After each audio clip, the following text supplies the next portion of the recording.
I think this should be the theme song for the lockdown series.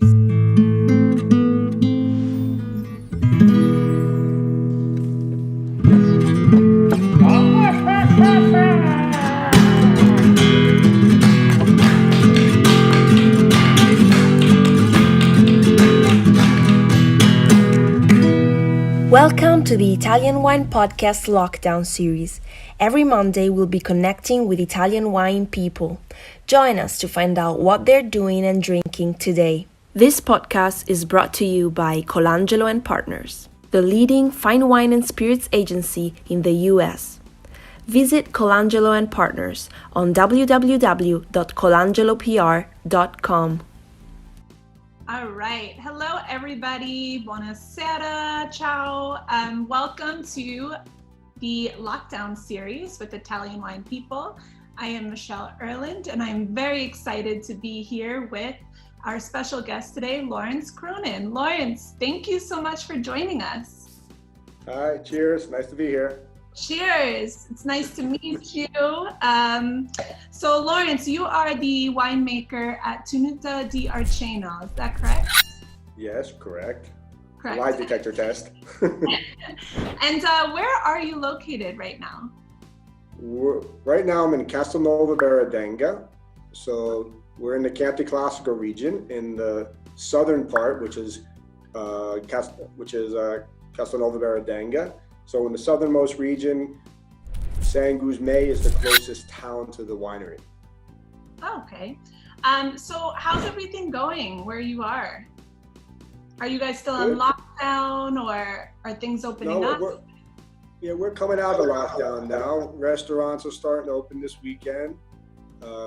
Restaurants were open for takeout not so long ago, like last week, but this week restaurants are opening. Things are getting a lot of people out on bicycles, a lot of people out walking. There's a lot more strict here probably than the States, in the first couple of months. But now, people are getting a lot of exercise now. I think the Italian government has given you a €500 credit to buy a bicycle if you want. Wow. Well, I'm in New York right now, so we are still on pause. So we are still in our homes and not a lot is open. But one thing we do have is wine. So it's been an amazing opportunity to connect with so many people virtually over wine and to talk about wine. So can you tell us what you're drinking right now? So it's about 3 o'clock here, so I had to think ahead for dinner. Okay, so I opened up 100% Sangiovese. It's a Strada Sasso, if you can see it. It's our Grand Selezione. 2017 I'm drinking. 100% Sangiovese from one vineyard. We make about 800 cases. Really super high acid, bright, very bright wine. Oh, very nice. So yeah, even though we spoke about all the humans being on lockdown, I mean nature still continued. So how do you think this year's vintage is doing right now? I mean, I guess for this lockdown, I'm one of the lucky ones, because being in agriculture, I was never really in lockdown. I was in lockdown, but socially. But the vineyards keep growing and the wine keeps aging. And for agriculture, you were allowed to go to work, because if you don't tend the vines, you lose anything. You don't take care of the wine, you lose everything as well. So I've been going to work every day, almost every day. Limited people. But the vines are growing beautifully. 2019 looks like a super year. We just had flowering start on Monday, and a little earlier than usual, maybe a week earlier than last year. But it's so hard to tell. A lot of people always ask me in spring, so how is the 2020 going to be? It's a long way to go for that. Exactly. We still have another 2 seasons, right, before harvest, ultimately. Yeah. Well, anything could happen. I mean, look at now. I mean, January till now, who would have expected this is what 2020 would have looked like? But that's amazing. So yeah, I heard a rumor. You are originally from New York? I was born in Staten Island, New York, and grew up in Staten Island and New Jersey. Classic, stereotypical Uncle Tony, Cousin Vinny, Uncle Rocky, with my grandmother living in Sicily. A winemaker at this winery since 2002, so that's coming up on 20 years quite soon. Wow. So you have Sicilian roots. You used to visit your family in Sicily, but what made you want to get into wine? I mean, I made some moonshine with my grandmother once, but you know, it turned to vinegar. We made white wine one summer. So I had my first experience with that. I went to school for chemical engineering in Syracuse, upstate New York. Wow. And didn't really want to do that. And so when I moved to California, I went to school, another school in Humboldt State, up north in California, very hippie land, peace and love. And my first job was in the wine country, nothing to do with wine. And I was working as a chemist in wine country, and all of a sudden said, why don't I just be a chemist in a winery? And I got a job as a harvest intern in Anderson Valley in Mendocino in 1995. And it was, the winemaker at the time said, you could do the lab work. Sure. I mean, it was really rustic. There was elk horns on top of the lab. So don't think of like a white lab coat and a laboratory. There was elk horns on top of the lab. And I started working there in 1995, and I never looked back. Wow. I mean, it really is the best industry to be in, the wine industry. Just the people connecting with one another. I mean, you can have so many people with diverse backgrounds and all passionate about this one thing. It's really an incredible industry to be in. So if you've seen some other podcasts episodes that I've done, I love to ask producers this question, because if Sangiovese were to be a person or a child, what kind of personality would it have? It makes its own rules. You don't know, for harvest, for example, it really depends on what type of harvest, what kind of Sangiovese you get. If it's a warm harvest, you get a completely different Sangiovese than a cold harvest. So it's very fickle, it's very independent. You can't really control it. You just have to steer it in the direction you want and hope it goes where you like kids. Do you have kids? I have an 8-year-old soon to turn 9 years old, June 7th. Oh, wow. Well, happy early birthday to him. So does he have a Sangiovese type personality? He's stubborn and competitive. Okay, very competitive. During this lockdown, I've been playing a lot of one-on-one soccer or calcio football, whatever you want to call it, in the barn, because he's home from school. So very competitive. Every day we're playing one-on-one, and I can't win anymore. I try to win, but he actually gets into my head now and it says, Poppy, you're over 50 and you have 3 bad knees. So he's not like, he's more mellow than Sangiovese, I would say, but very stubborn like Sangiovese. So you've been playing soccer or football with him every single day since this began. Do you find that there's more time to spend and do hobbies that you enjoy? Yeah, I mean, before the lockdown, he was playing football. Italy's crazy for football. You guys don't know. A 7-year-old has 3 coaches for his team, 3 or 4 coaches. Goalie coach. It's quite intense here. And he was playing 3 times a week for his team, Castelnuovo Berardenga. And now that he can't play, there's a lot of pent-up energy in there. So, I get home at 4:30. He's literally waiting at the door with my shoes in my hand. I just change my work clothes, put on my shoes, and I'm out in the barn playing football until 6:30. The only thing that saves me, his television show's on at 6:30. So sometimes I'm looking at my watch, is the show on yet? Because, it gets pretty tiring. What show does he like? Well, in my house, we're speaking 3 languages. We're speaking English, German, and Italian, because my wife's from Austria, from Vienna. Oh, wow. So the satellite's facing towards Germany. So he's watching this show, I don't know, it's Woozle Goozle. It's his blue bear character who does the news. It's quite an intelligent show. He learns a lot. It's a television show I don't mind him watching. He comes back with things like talking about nuclear disarmament, for an 8-year-old. So he actually learns stuff. But it's called Woozle Goozle. I'm sure you guys never heard of it, but, it's quite a funny show. So Lawrence, what other hobbies have you been I didn't hear working on during this lockdown?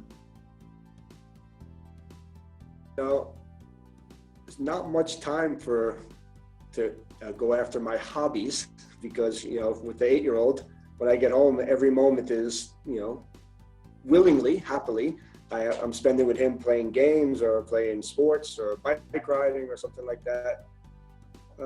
So, for me, what I'm doing now is I ride my motorcycle a lot. I ride a motorcycle to work every day, and that gives me a sense of freedom. I leave, even if it's lockdown, I'm out, I'm like, you feel the air, you feel away from this lockdown a little bit. So ride my motorcycle, bicycle, no really other hobbies. Drinking wine, cooking, like everybody else, in March. Who's the best cook in your family? You or your wife? She's out, she can't hear me now, so I would say me. We won't tell her. We cook a little different, I use a lot more olive oil, a lot more garlic, and she's more refined. She'll cut the vegetables perfect. She's Austrian, and I'll cut things a little more robust, and it's two different styles. But she makes some great Austrian dishes that I can never try to make.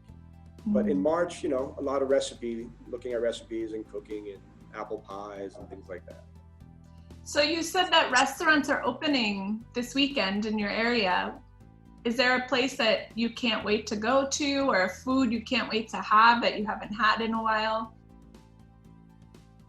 Yeah,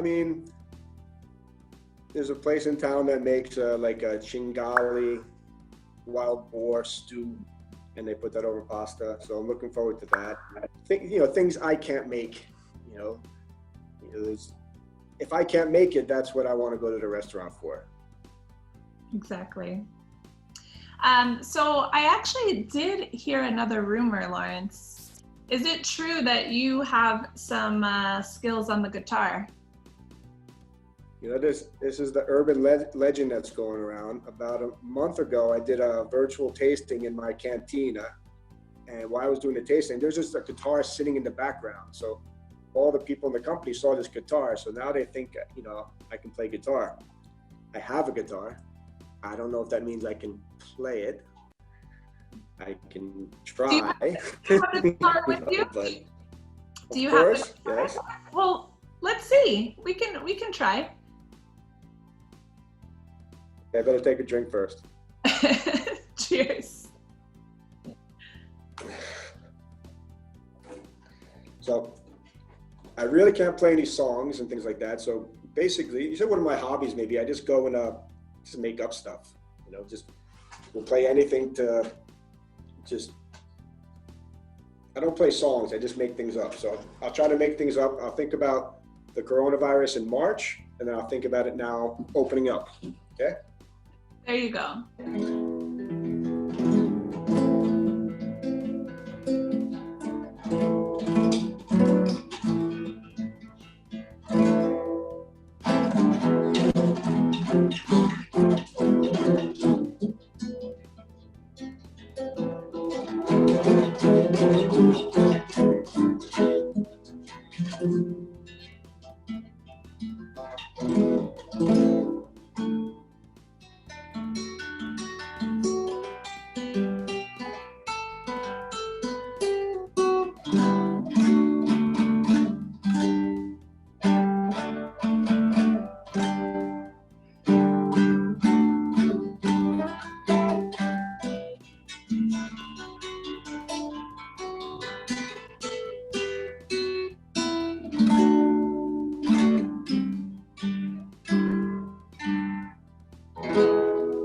Okay, that's enough. That was awesome!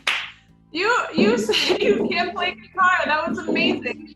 You just made that up now? Yeah, I tried to be a little dark. The March was a little dark here and cold, and now it's starting to lighten up. So I tried to think about March when it was a little. Also, it was quite scarier in March. Now Italy is just the curve's going way down, and you feel a little more happy to go out. I think this should be the theme song for the lockdown series, Italian Wine Podcast. For sure. Let's talk about, as the world's opening, where do you want to travel as soon as we can start traveling again? Sicily, because we still have my grandmother's family house in Sicily. And every summer, I go there at least 3 trips. One usually by myself because I have to, fix things in the house. Once with just me and my son, and that's the boys' trip. And we don't really have to clean the house so much. And once with my mother comes from she lives in California now, but she comes here and stays here for a month, and we go to Sicily all together. So me, my mother, and my son. My wife doesn't go because we have a bed and breakfast here. I'm in the bed and breakfast now, so in summer she's busy. But at least 3 times a year I go to Sicily, and this year I don't know. Right at this moment, you can't leave your region, so I can't leave Tuscany. So we'll see what happens in July if I can get to Sicily. But the first chance I'll get, it's an hour and a 15-minute flight to Palermo. I'll go to Sicily because I need calamari, beach, and some moonshine white wine. When I used to go with my grandmother, we used to go to restaurants. She wouldn't go to a restaurant unless they had the wine by the carafe. Well, your grandmother sounds like a wise woman. Well, listen, Lawrence, thank you so much for joining us on the lockdown series. It was great to get to know you. I would like to toast you for this amazing experience. And here's to your family. Here's to Tenuta di Arceno. And hopefully we'll all be together having a glass of Chianti Classico soon. Cheers. Cheers, and thinking about you in New York. Thank Cheers. you. Cheers. Cheers.